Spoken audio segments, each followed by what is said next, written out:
Yeah. Do we really want someone who says that he's going to vote to repeal health care reform? Or do we want someone who will work to make it better?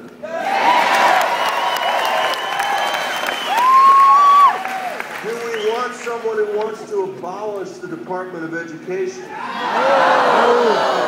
Or someone who will bring the voices of parents and teachers and, most important, our kids to Washington?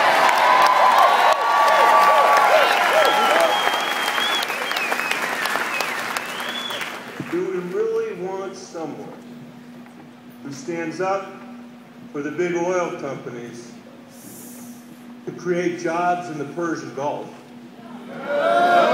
Or someone who wants to create new energy jobs right here?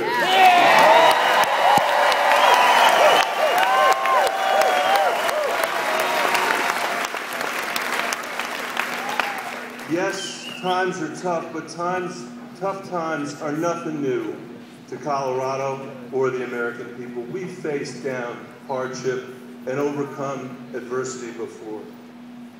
Just look at those plains to our east and those mountains to our west. Just look at each other. We don't need any more inspiration than that.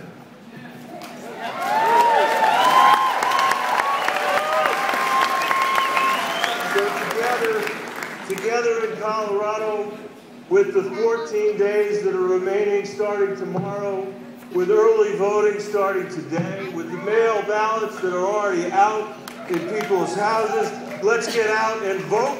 Let's get out. Yeah.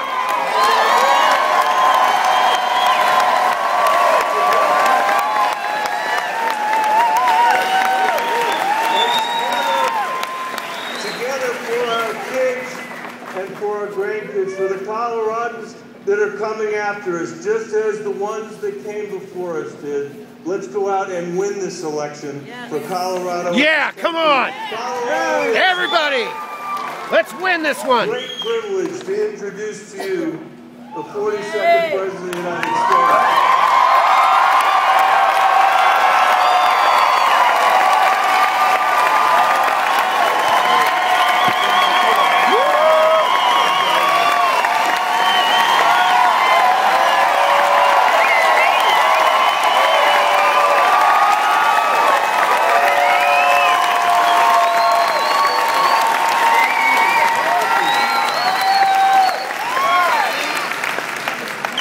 Thank you for being here in this beautiful school.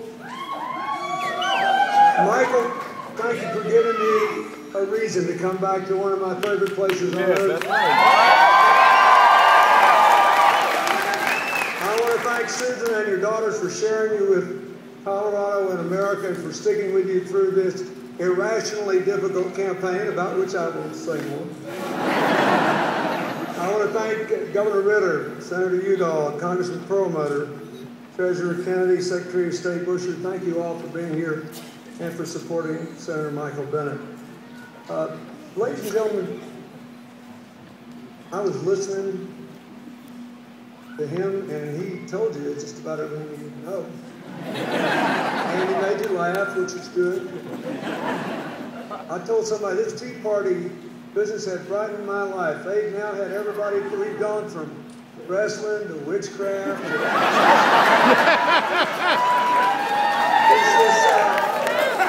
They got a guy in Florida running as a businessman who was CEO of a company that perpetrated the biggest Medicare fraud in American history while he was running it. So he knows something about how to take care of tax dollars.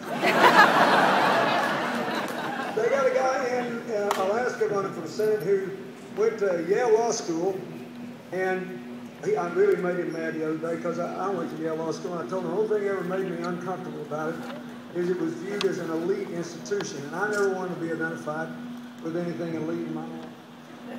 And in one sentence, he took care of it.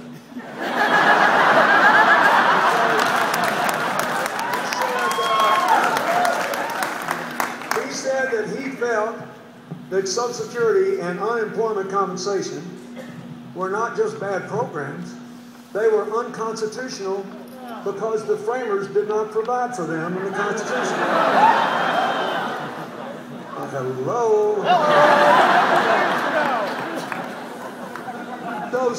I told everybody, they had everybody at this tea party but the Mad Hatter. It's just a matter of time.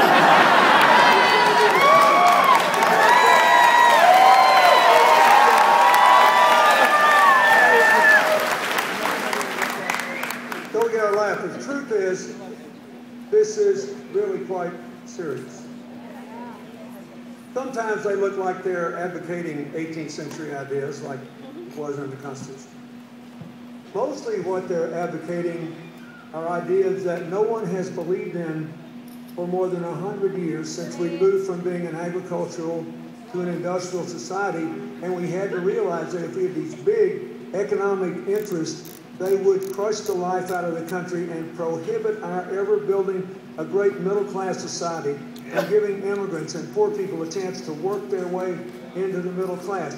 And for 100 years, not just in America, but all across the world, the most successful societies are characterized by a strong private economy and a strong, effective government to create the conditions and give Americans, in this case, the tools to make their own lives, to live their own dreams.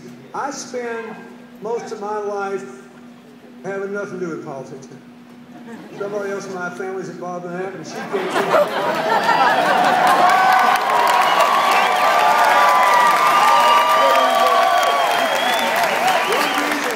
One reason you're stuck with me is it's Secretary of State and Secretary of Defense, the only two members of the President's cabinet that cannot engage in politics.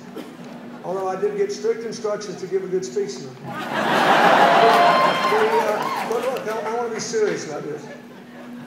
Most of the time, I spend my life in really poor places. We sell the world's cheapest AIDS medicine in 70 countries.